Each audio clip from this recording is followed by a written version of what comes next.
in finem David. In finem David in Domino compido. ʻkʷo.mo.do ʻdi.ki.tis anime me transʻmi.ɡra in ʻmon.tem ʻskutu.se.를 konİam eke pekatores intenderunt ʻar.kum. pa.raʻwe.runt saʻɡi.ta.s ʻsuas in pa.ra.tra ut saʻɡi.tent in opʻsku.ro lectos corde.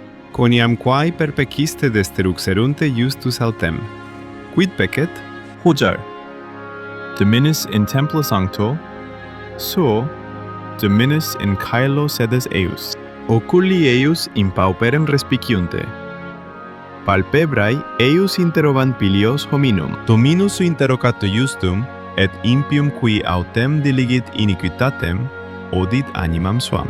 Fluet super peccator.res, laqueos ignis, et sulpuru, et spiritus procelarum, perße eorum. quoniam ʻjus.tus dominusu, et justitias delexit equitatem videt vultus eiuso.